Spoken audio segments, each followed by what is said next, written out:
En ce temps-là, Jésus disait à ses disciples, « Ce n'est pas en me disant « Seigneur, Seigneur » qu'on entrera dans le royaume des cieux, mais c'est en faisant la volonté de mon Père qui est aux cieux. Ainsi celui qui entend les paroles que je dis là et les met en pratique est comparable à un homme prévoyant qui a construit sa maison sur le roc.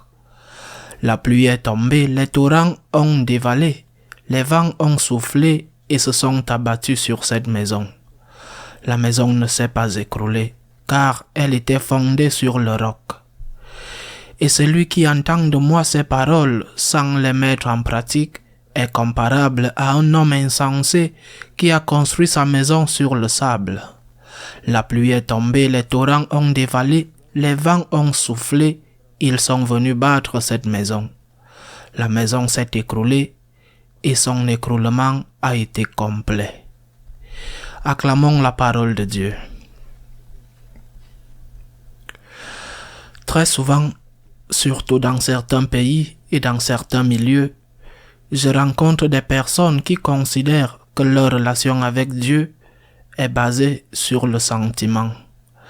C'est une relation qui passe par des moments très intenses et qui peut-être du jour au lendemain tombe dans des trous très profonds. Je sens, je ne sens pas. Il en va de même pour la prière. Je sens, je ne sens pas. C'est probablement lié à la psychologie de ces personnes ou à l'environnement dans lequel elles vivent, parce que cela est plus fréquent dans certains endroits que dans d'autres. La relation avec Dieu, tout comme la relation avec les hommes, ne peut être laissée entre les mains du seul sentiment. Le sentiment, je crois que par sa définition même, est toujours variable. Je sens, je ne sens pas. Rien de sérieux, de durable ne peut être construit sur le seul sentiment. C'est vrai que le sentiment aide beaucoup quand il existe. C'est un don. Il facilite tout. Mais construire la maison sur le sable du sentiment, c'est aller à la ruine.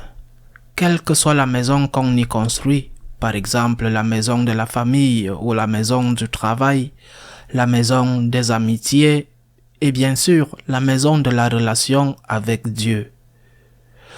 Lorsque je sens quelque chose, je fais tout. Lorsque je ne ressens plus rien, je ne fais plus rien. Je le répète malheureusement, je le vois trop souvent. Des gens qui adhèrent à je ne sais quoi, ils sont dans une association, dans un mouvement, dans une activité d'église, dans un bénévolat, dans une action pour aider les gens dans le besoin. Et puis, ils disent, maintenant je ne sens plus rien, je ne sens plus rien, je ne le fais plus. Je ne le fais plus. Et la même chose dans le mariage.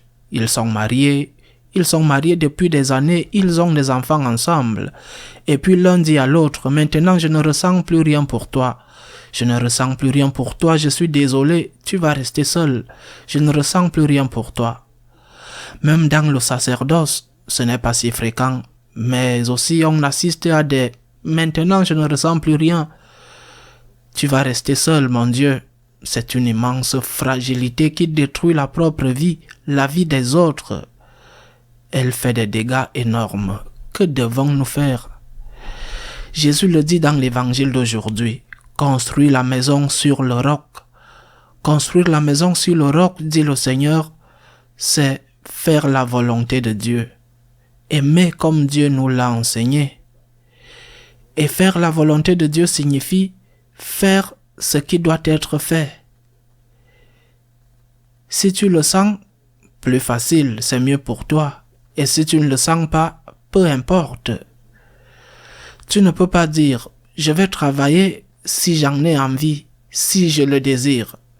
Tu n'auras pas de travail qui dure longtemps dans ce cas-là. J'ai une relation avec la femme, avec le mari, avec les parents, avec les enfants, si je ressens, si je le désire, si j'en ai envie. C'est impossible pour toi de construire une famille. J'ai une relation avec Dieu si j'en ai envie.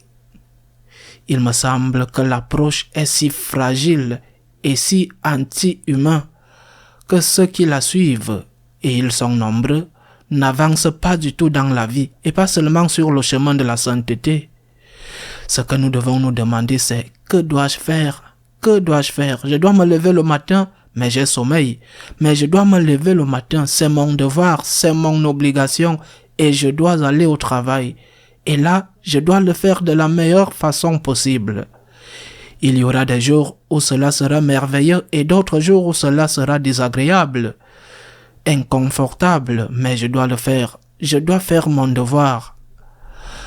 Il est vrai que nous avons passé tant de décennies dans lesquelles ces mots ne sont pas prononcés, ne sont pas écoutés. Ces mots sont interdits et désagréables au point où nous les avons oubliés. Mais le mot devoir, obligation, sont des mots essentiels pour pouvoir être des personnes adultes et matures et non d'éternels adolescents entraînés par le cirque des hormones. J'ai envie, je n'en ai plus envie. Mais bon, tu es un adulte. Tu ne peux pas faire les choses selon tes propres goûts. Quelle est ton obligation? Que dois-tu faire? À qui t'es-tu engagé? Bats-toi pour cela et fais tout pour le réaliser. Qu'est-ce que Dieu veut de toi? Qu'est-ce que Dieu veut de toi maintenant, en ce moment? Demande à Dieu la grâce, l'aide, la force et ensuite fais-le. Sans lui, tu ne peux pas le faire, mais tu devras aussi faire ta part. Tu ne peux pas vouloir suivre le Seigneur ou subvenir aux besoins d'une famille ou avoir un emploi juste sur la base de le faire quand tu en as envie. Un jour, tu le dévoreras et le lendemain, tu ne voudras plus entendre parler de lui. Un jour, tu auras vraiment envie de prier et il y aura une longue saison où tu diras « Pourquoi je vais aller si je ne ressens rien ?» Demandons au Seigneur de nous aider à être des personnes mûres et non des enfants inconséquents et vains qui se laissent emporter par le vent des désirs de leurs sentiments. Parce que comme le dit le Seigneur, ils construisent leur maison sur le sable, et sur ce sable rien ne tient. Quand viennent les vents, les tempêtes, les crises conjugales, les crises avec les enfants, les crises avec l'Église, quand viennent les crises, alors tout s'écroule, avec un grand malheur pour l'un ou pour ceux qui ont mis leur confiance en lui. Ainsi soit-il.